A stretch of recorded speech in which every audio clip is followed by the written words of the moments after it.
Hello, everyone. My name is Michelle Rutherford. How are you today? Hello. Hi, we're very excited to have you. We're super excited to be connected with you today. So my name is Michelle Rutherford, and I'm with the Montana World Affairs Council. We're very excited to have Dr. Sinan Ciddi here, and he's here from Georgetown University, which is located in Washington, D.C. And I want to let you know a little bit about him. He's the director of Turkish Studies at the School of Foreign Service at Georgetown University. And I want to let you know that he's a Green Bay Packers fan. So I wanted to let you know a little bit about him. We want to introduce him right now. So Dr. Sinan Ciddi, here he comes. Hello, everybody. Hello. Wow. Hi. Hi, everybody. Thanks for making time. I like the guys sitting in the back there on their stools. Wonderful. Good to see you guys. Thank you for making time and having me. Well, good morning, everybody. And wow, I can't believe I'm being projected to different parts of this wonderful state. Any excuse to get out of Washington, D.C. for an extended period of time, I welcome it. I really do appreciate being here. This has been on my bucket list. If there is such a thing as of yet in my life, for a long time. I'm really super excited to be in Montana. I honestly do wish I had time to actually be with you in person over there today. And this is something that we'll hopefully look into for future events, as I would like to very much participate in active classroom activities there. But so what are you going to hear from me and versus what I do? I mean, I am a person that teaches actively in Washington to college students about the politics and foreign policy of where I was born, the Republic of Turkey, which is located in a fascinating place in the world, I think. I was born not too long ago, I like to think, in terms of aging and old man status. But having been born in Turkey in the late 70s and going to school essentially for all of my education in the UK, in greeny, rainy old England, prior to arriving in the United States about 10 years ago now, this was the country that I very much grew up in. I was born in. Both my parents are Turkish, and hopefully, when I move through the slides, you'll get a better idea of where the country is located. But what I would like to do, if possible, is to hear as much from you in terms of questions, as opposed to me literally just talking at you for the next God knows however long, because that's what I'm accustomed to doing in Washington. But you should get more out of me in terms of any questions that you might have. Please feel free to butt in, blurt the question out, and get me to respond to it, as opposed to me just going on a rant for the next 45 minutes or however long I'm here. So, okay. So why Turkey? Why is it interesting? What are some of the fun facts about it? So how do I use the mouse to click forward? Yeah, we can just roll down right like this. There we go.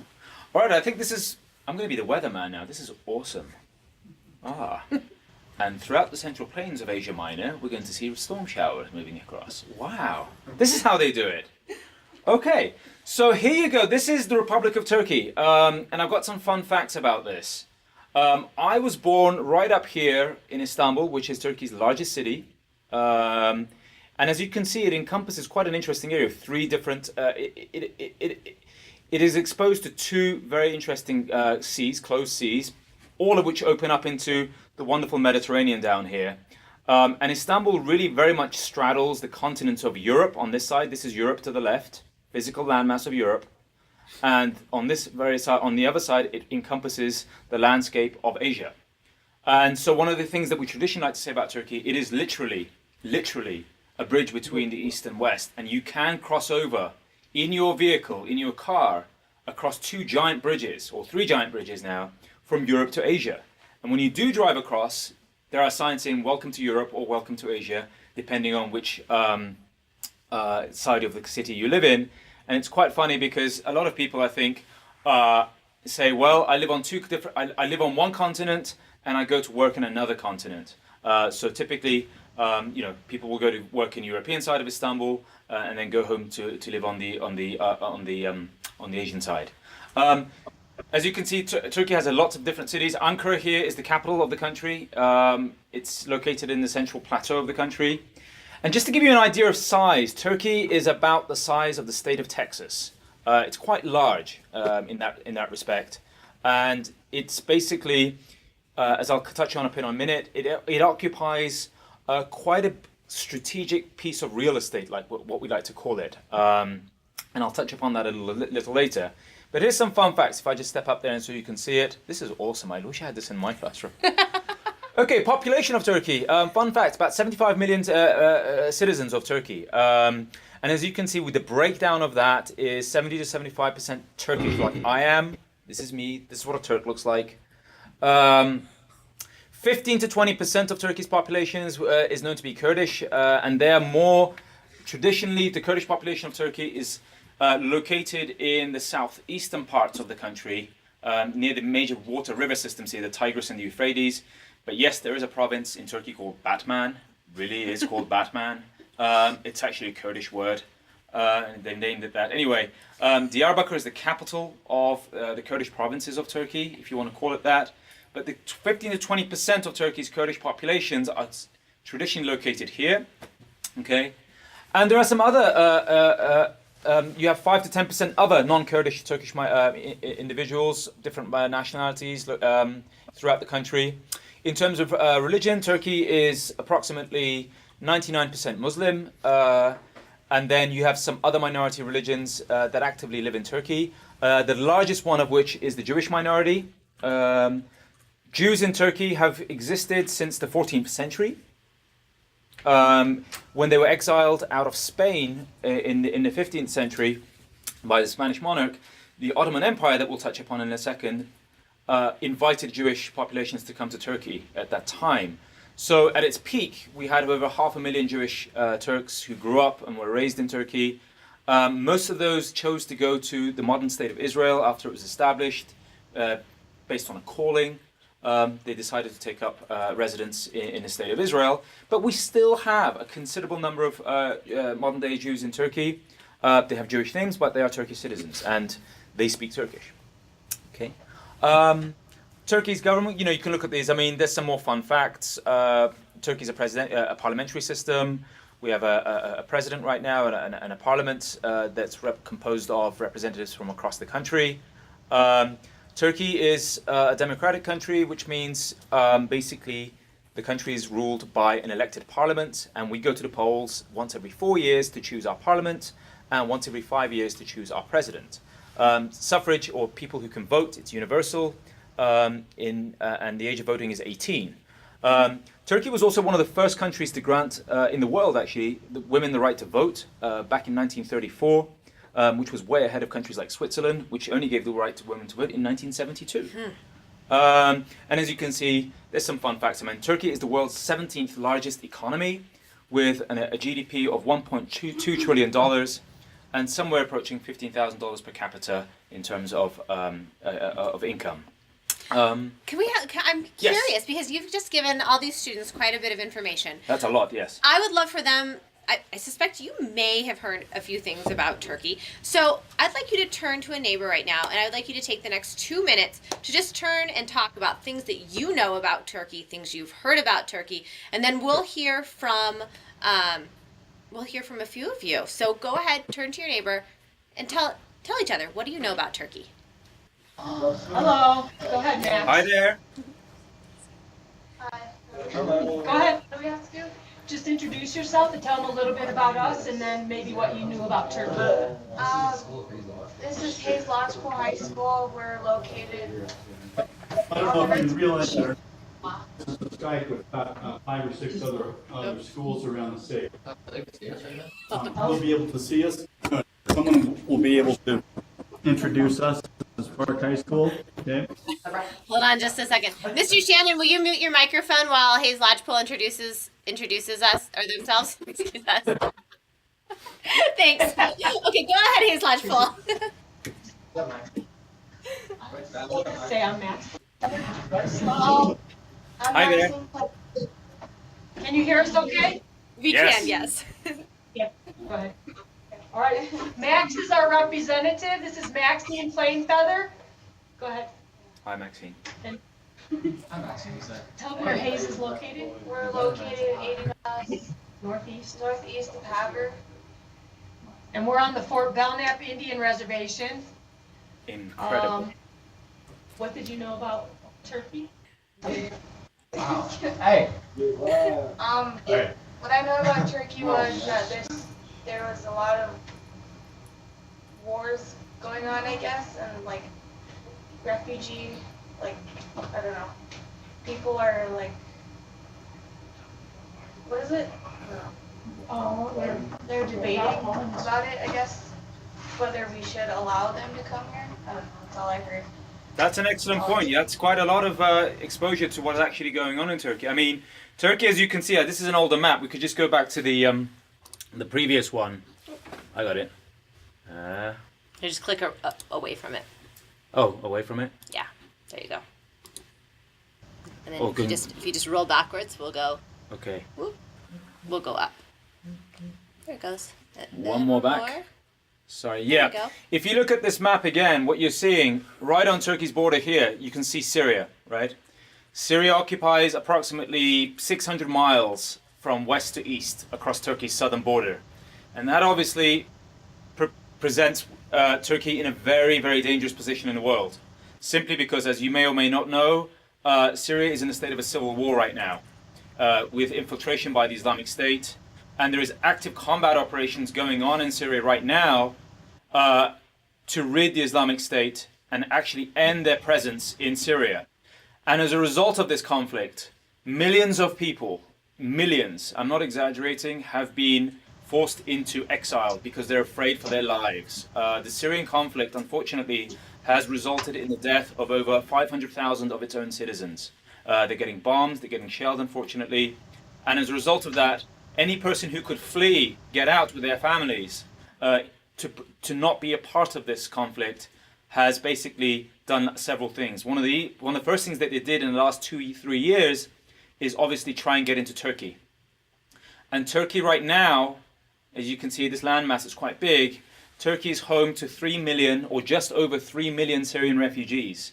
Turkey built refugee camps and shelters that have basically saved millions of lives, simply because unless they had that, they would have certainly been killed or starving or did not have access to water or other resources. Syrian children right now in Turkey are receiving education, some level of normalcy, so they're not getting, the sounds of bombs going off around them or soldiers going around getting killed, shooting at them. It's a very, very precarious situation. And also, the other options that they've had is basically try and access Europe. But Turkey, for a long while, maintained very open borders to essentially allow and facilitate the salvation of millions of refugees so that they wouldn't get killed. Excellent point, but we can touch more upon that later. And also, I should mention, Turkey, as I'll touch upon in later, is a NATO country. Turkey's been a part of NATO and a strategic partner of the United States since 1952. In Turkey, there are active US service personnel. We have active bases. From these bases, US fighter aircraft continuously target and bomb Islamic State targets. Okay? The Turkish military is in active combat operations within Syria itself as we speak. There is a detachment of Turkish special forces, approximately 2,000 men in Syria right now, engaged in combat operations. And there are also, you go down here into Iraq, here we go, right? There is now a new military offensive which is supported by the United States and Turkey to basically rid Islamic State elements out of Iraq. So Turkey is very much on the front lines of the fight against the Islamic State. And because it's a NATO country, here's another fun fact about Turkey. Turkey has the second largest military in NATO after the United States, and actively participates in numerous combat operations globally and peacekeeping operations globally alongside of its NATO partners. So in addition to Syria and Iraq, Turkey has combat troops in Afghanistan. They mainly patrol the streets of the capital of Afghanistan, right? Turkey also has peacekeepers in Eastern Europe, in former war-torn countries there. So Turkey is very active in NATO, And the problem that the Syrian war presents for Turkey, it's immediately on its southern border, and the Turks are afraid that the conflict from Syria could always spill over into Turkey itself. But luckily for Turkey, Turkey's a very sort of, I would say, militarily capable country, and it's very able to patrol its borders and ensure that the Islamic State does not necessarily come into its own, into its fold. I want to get to the other questions Right. with other students. Yes. I also want to just make a point that you said that Turkey is approximately the size of Texas. Correct. Texas is about twice as large as Montana, square mile wise. So I just want you to think about that for a second. We just reached our 1 million mark a few years ago of people in the Right. state of Montana. So we have 75 million people in an area that's about twice as large as Montana, with another 3 million that have come in Yes. in the last 2 years. So that's just a way to think about kind of where we are and what our landscape looks like and how many people we have. So Yes. okay, I want to go ahead and move over to Bozeman. Bozeman, will you introduce yourself, please, and tell us something about Bozeman and something about that you know about Turkey?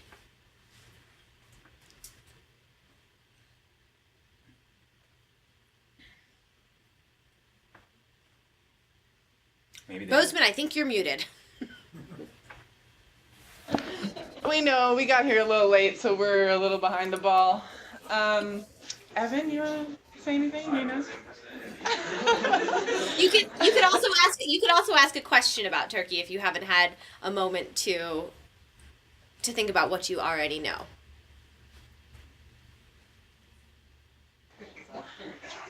Can you come back to us, Allie? Absolutely. How about Hot Springs? Right. Go Hot Springs, will you please introduce yourselves? Go ahead, Austin. Hey there, we're Hot Springs. We're about an hour and a half away from Missoula. I'm Austin, I'm the representative. And we know that Turkey, we don't really know anything about Turkey. Great start. I tried. But I do have a question though about Excellent. Turkey. Question even better. How many more refugees would you say are in Syria right now? That's a really good question. And I might also say, Austin, that is a wonderful way of introducing your school and yourself. I think you should consider a career in the media for the future. That's an excellent introduction. Very articulate. We like that. How many more refugees are inside of in Syria? So what we would say, I mean, if you get into college, if you go to college and go for subjects like international relations or political science or whatever, you'll get bombarded with lots of jargon, and that's fine.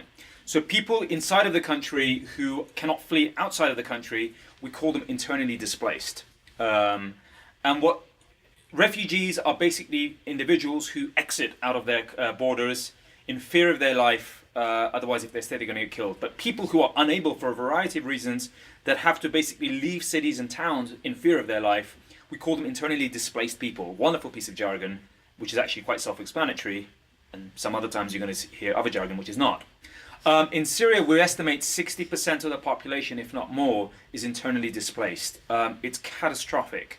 Most cities and towns have been demolished to rubble. I'm not kidding. It looks like a post-apocalyptic scene where there are no physical buildings left standing. And this is certainly the case for places like Aleppo, which is currently under siege. And how much more of this can they take?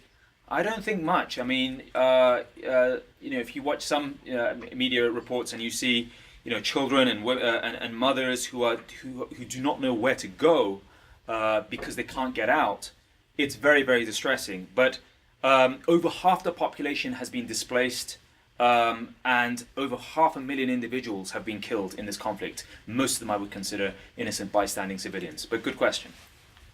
Wonderful. Let's go ahead and move to Livingston. Livingston, will you introduce yourselves, please? And if you know something about Turkey or have a question.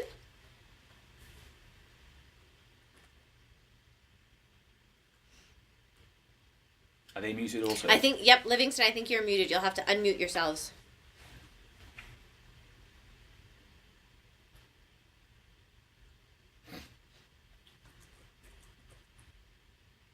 Here they come.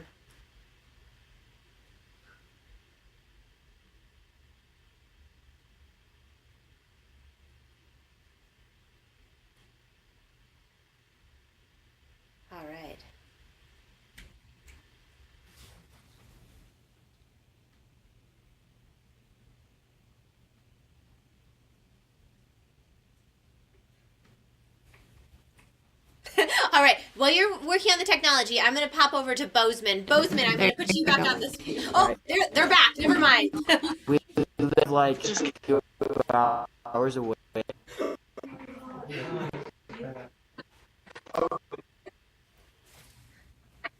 Livingston, we're having a really slow connection with you right now. Um,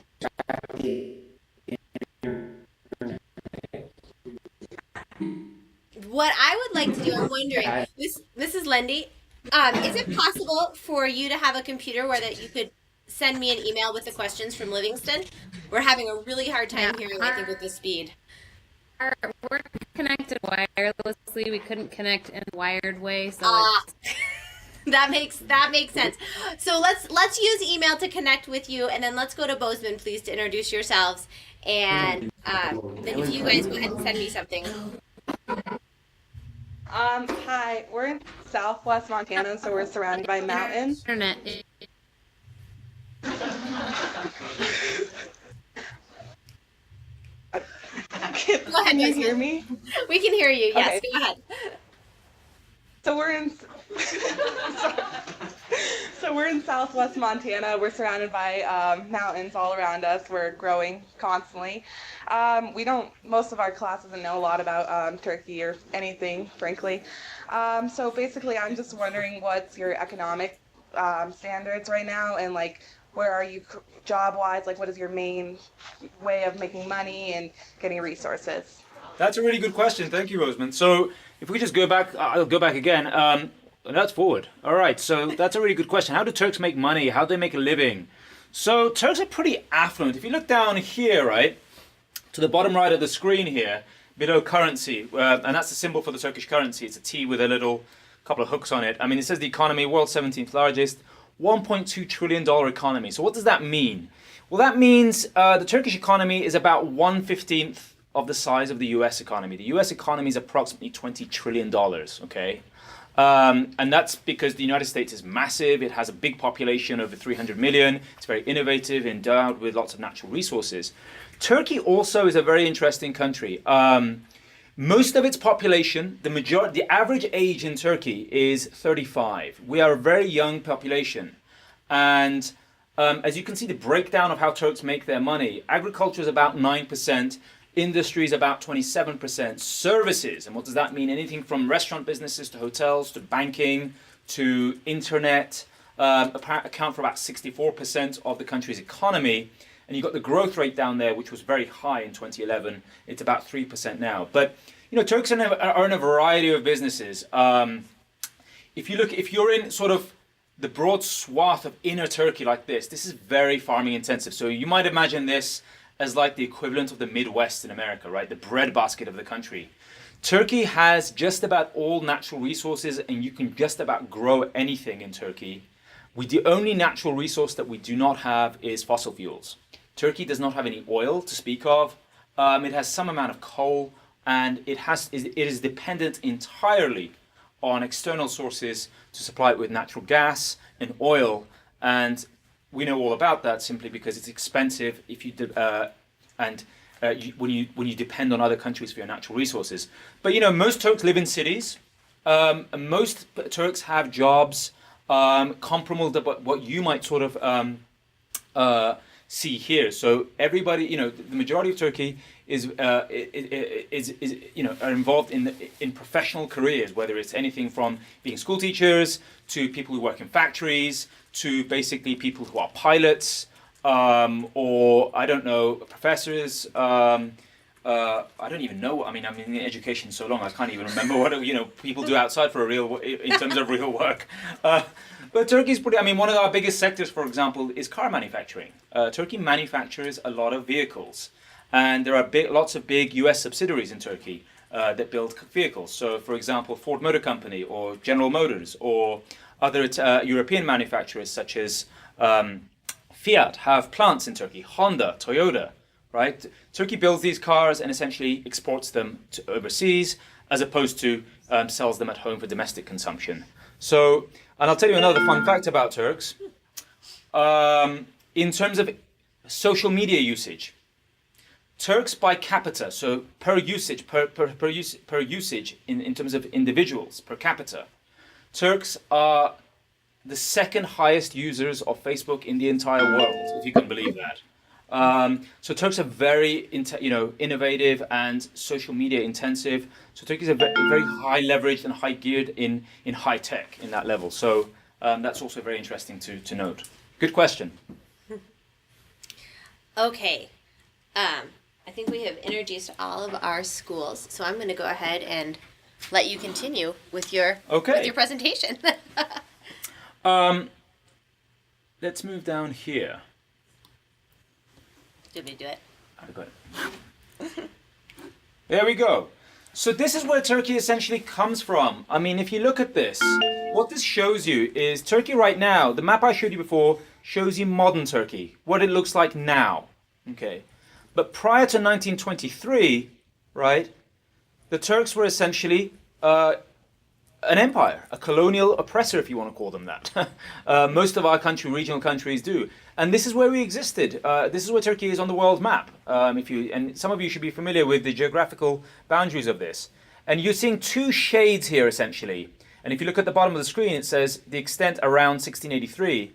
So 1683 was when the Turks, or the Ottoman Empire as it was then known, was at its largest. And you can see it stretches all the way into Central Europe. Turks got as far as modern-day Austria, Vienna, and unsuccessfully sieged this city 3 times, right? But you can see Turkish sovereignty existed into much of what is present-day Central and Eastern Europe, as well as Greece, as well as large swaths of the Mediterranean.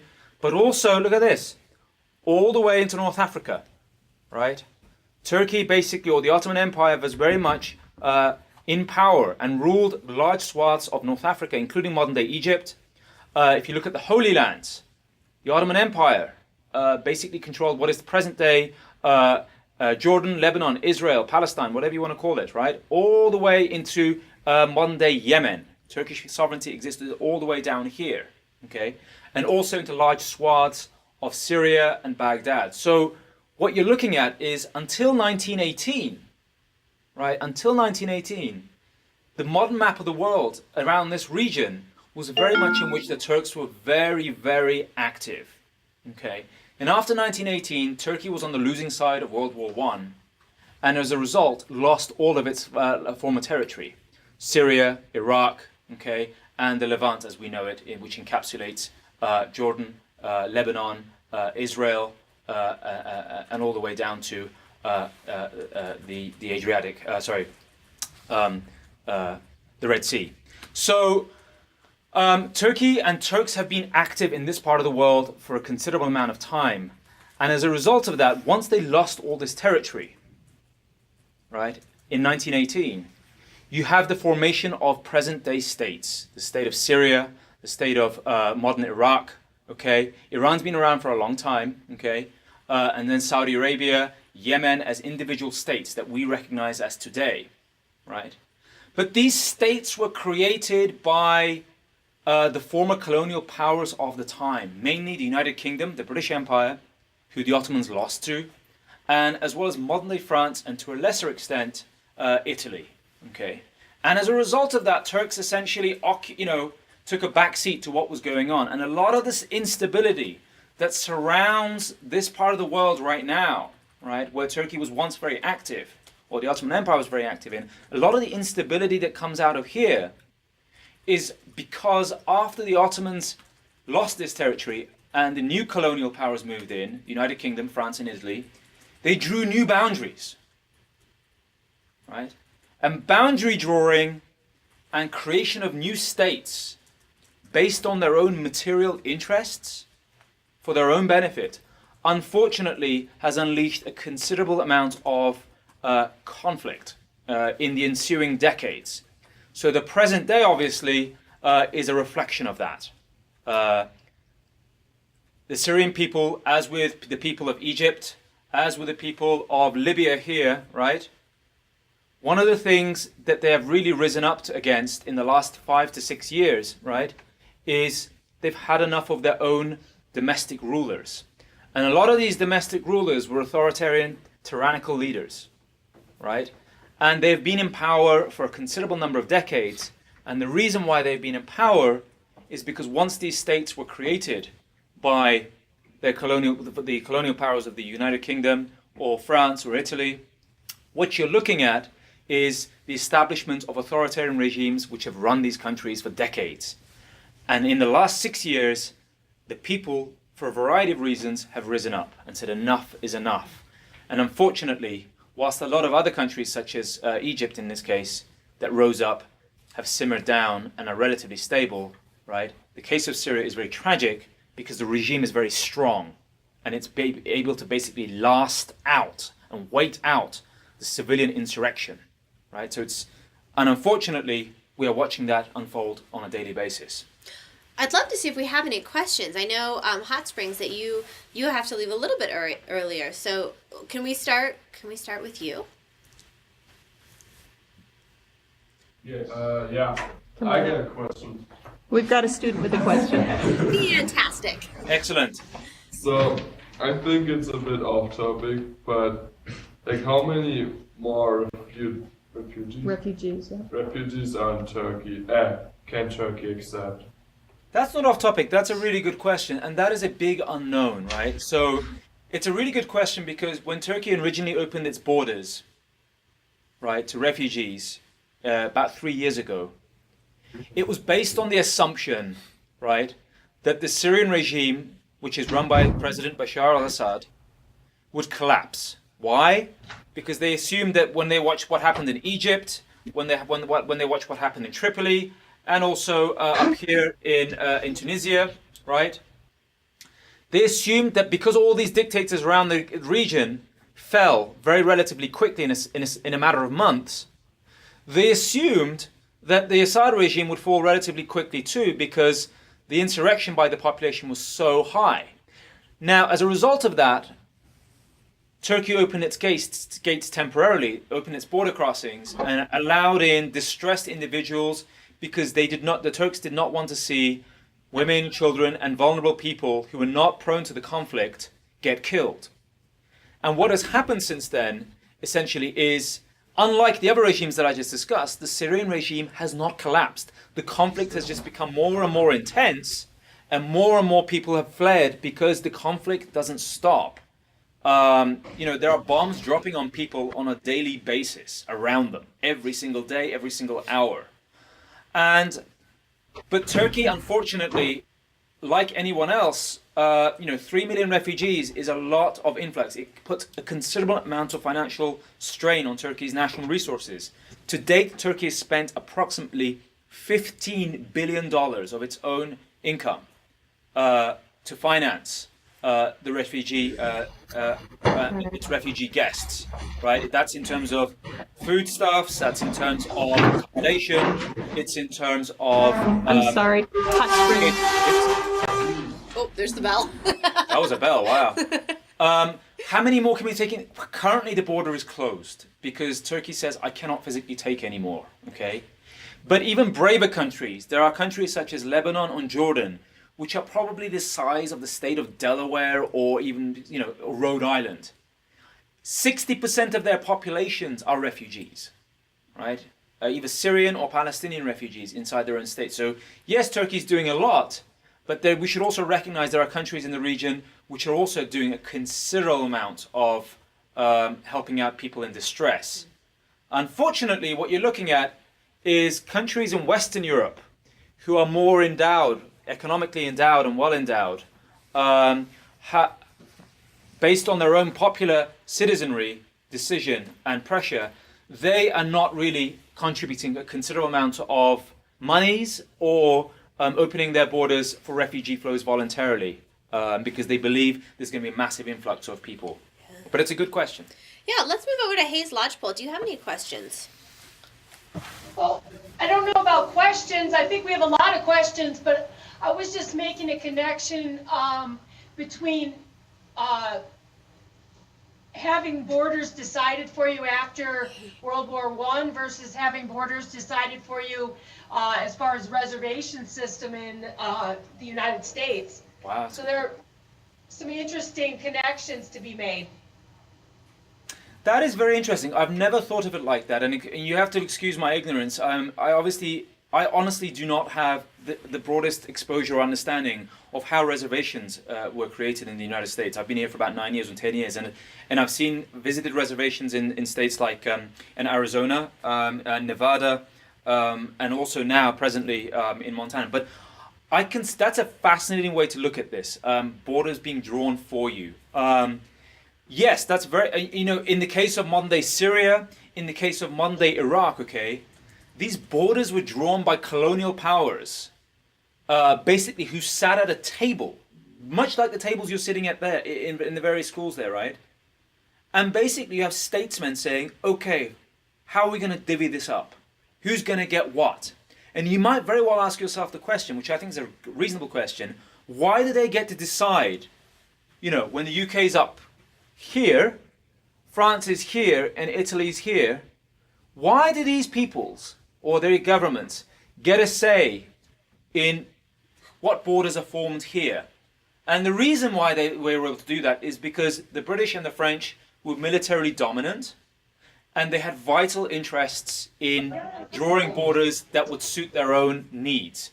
In those times, the British very sneakily were able to do, they wanted to demarcate the borders of modern day Iraq because Iraq is extremely oil rich.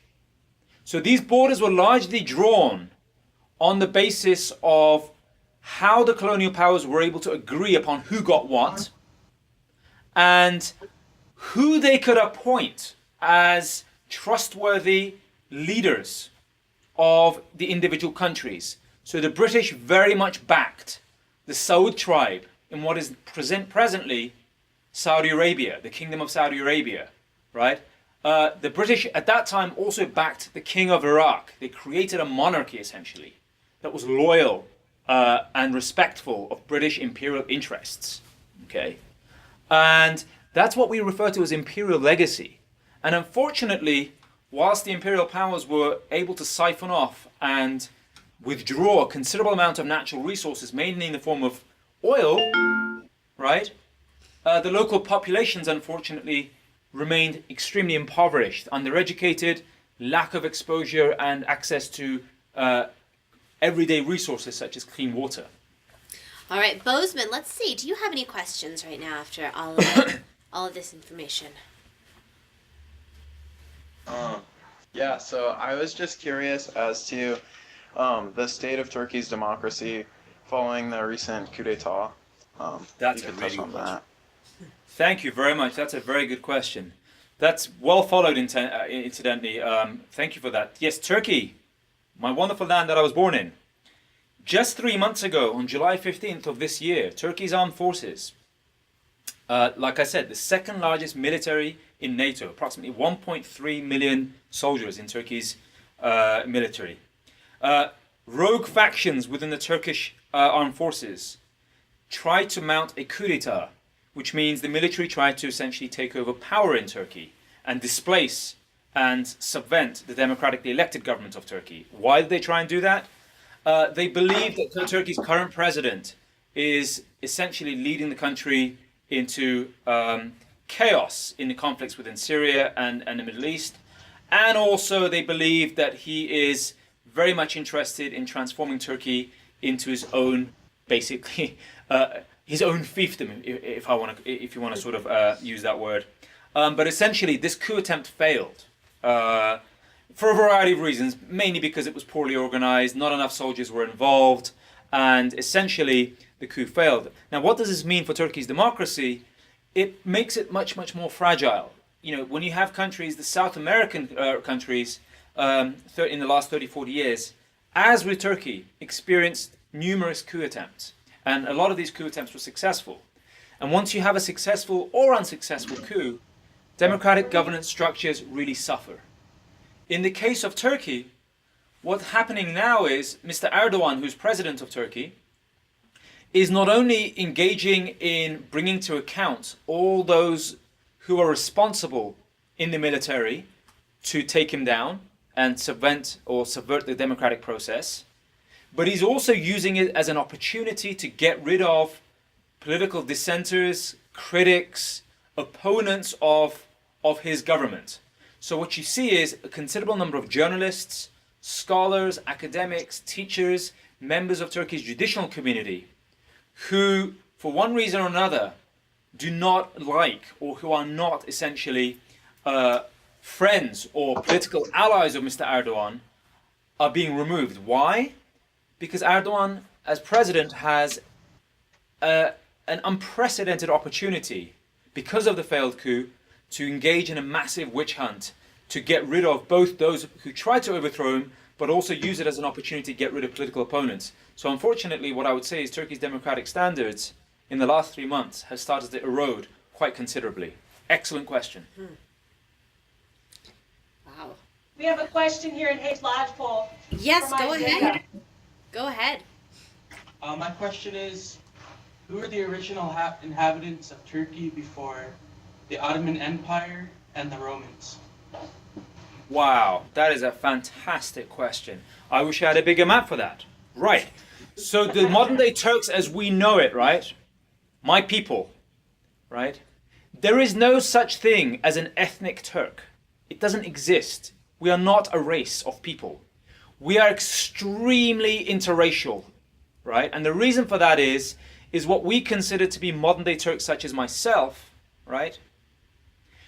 I originally came, my family, my mother's family and my father's family, my finger's not going in the right direction, are from the modern state of Bulgaria, right? That's where my grandparents were born, and they migrated to present-day Istanbul, right? Because it was informally in the Ottoman Empire. So my mother is blonder than blonde, right? And her face and her complexion is whiter than a sheet of paper. She can't go out in the sun for more than 5 minutes. And that's mainly because, you know, she's from a very small Black Sea town on modern Bulgarian coast, 3 generations ago. And what you can tell from that is the Turks, as they've come to be called in a loose sort of term, only occupied the borders of present-day Turkey and beyond, just a little beyond here, right? This only happened about 1,000 years ago. It's not that long ago. And what we know is the Turkic peoples, which is more of an accurate term to describe us as a people. The Turkic peoples are very tribal. And we came essentially all the way from Central Asia, all the way as far as China, right? The Turkic peoples migrated over thousands of years across the plains and the mountain regions, over large swaths of Asia, present-day Russia, right? And settled in Anatolia because as nomads, as pastoral nomads, they settled where there was fertile land and where their basic animal stock and livestock could graze during the seasons. The reason why they chose to stay here permanently is because this is known as Asia Minor or Anatolia, modern day Turkey. This is extremely fertile and it has a lot of natural water resources, right? They chose to stay there because why move henceforth when you have such abundant water resources, fertile soil, very temperate climate, okay? If you go just a little way down from Turkey, down into the Arabian Peninsula, this is very arid. It does not have access to a considerable amount of water resources. Turkey, on the other hand, does. So before, who lived in Anatolia before the Romans and the modern day Turks?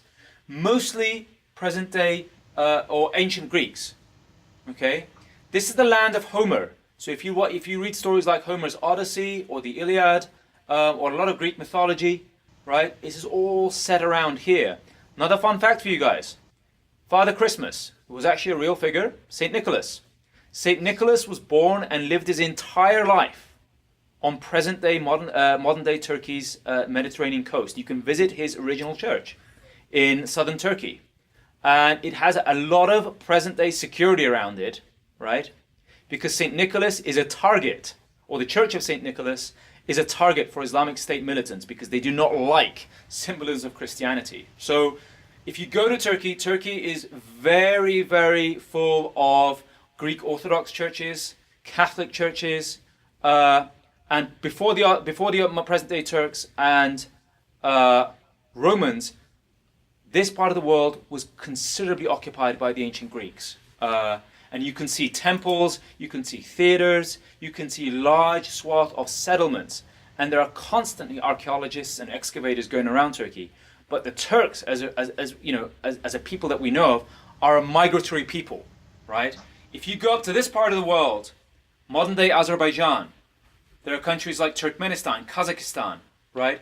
Turks not only share genetic code with these people, but linguistic norms. I can understand 90% of what a person who lives in Azerbaijan says. An Azeri person and a Turkish person can communicate very, very effectively due to linguistic compatibility.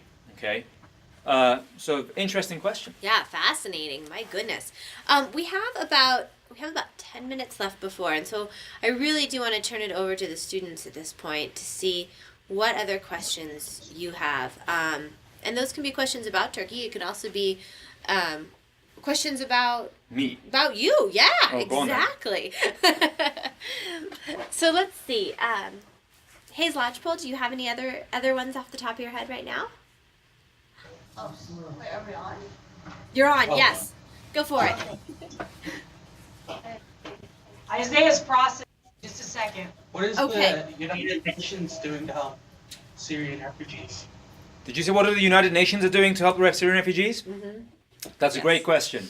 The United Nations actually is doing a considerable amount, I would argue, to help Syrian refugees in a variety of ways. The United Nations is the primary agency that is obviously responsible for globally displaced people. And one of the key things they're doing with respect to Syrian refugees is providing a considerable amount of material funding in terms of aid funding and aid resources, clean water, shelter, settlements to countries which are hosting refugees, right?